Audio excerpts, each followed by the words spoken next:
ఆరోగ్యశ్రీ పథకం పరిధిలోకి అదనంగా 65 అధునూతన చికిత్సా విధానాలను రాష్ట్ర ప్రభుత్వం చేర్చింది. వీటితో పాటు ఇప్పటి వరకు అందుబాటులో ఉన్న వాటిలో 1375 విధానాలకు ప్యాకేజీ ధరలను పెంచుతూ నిర్ణయం తీసుకుంది. వీటికి సంబంధించి 497.29 కోట్లు విడుదల చేస్తూ ఆర్థిక శాఖ మంత్రి మల్లు భట్టి విక్రమార్క ఆదేశాలు జారీ చేశారు.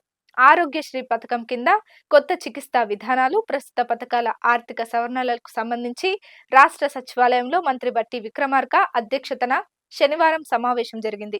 ఈ సందర్భంగా ఇప్పటి వరకు ఆరోగ్యశ్రీలో అమలులో లేని యాంజియోగ్రామ్, పార్కిన్సన్, వెన్నుపూసకు సంబంధించిన 65 అధునూతన చికిత్సా విధానాలను ఇక నుంచి ఆరోగ్యశ్రీలో అమలు చేయాలని నిర్ణయించారు. అలాగే ఆరోగ్యశ్రీలో 1672 చికిత్సా విధానాలు అందుబాటులో ఉండగా వాటిలో 1375 విధానాలకు ప్యాకేజీ ధరలు పెంచాలని వైద్య నిపుణుల సూచనల మేరకు ఉప ముఖ్యమంత్రి బట్టి విక్రమార్క నిర్ణయం తీసుకున్నారు. గత కాంగ్రెస్ ప్రభుత్వం 2007లో పేద ప్రజలకు నాణ్యమైన వైద్యాన్ని ఉచితంగా అందించేందుకు ఆరోగ్య పథకాన్ని ప్రవేశపెట్టింది.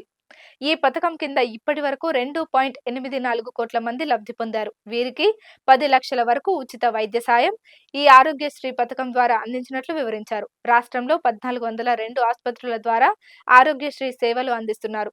ప్రస్తుతం ఆరోగ్యశ్రీ పథకంలో 1672 చికిత్సా విధానాలు అందుబాటులో ఉన్నాయి. వీటికి తోడు ఆయుష్మాన్ భారత్ లో ఉన్న 98 చికిత్సా విధానాలను ఆరోగ్యశ్రీలో చేర్చడంతో ప్రభుత్వంపై 189.83 కోట్ల ఆర్థిక భారం పడనుంది. కొత్తగా 65 చికిత్సా విధానాలను ఈ పథకం కిందకు తీసుకురావడంతో 158.20 కోట్ల ఖర్చును ప్రభుత్వం అదనంగా భరించాల్సి వస్తుంది.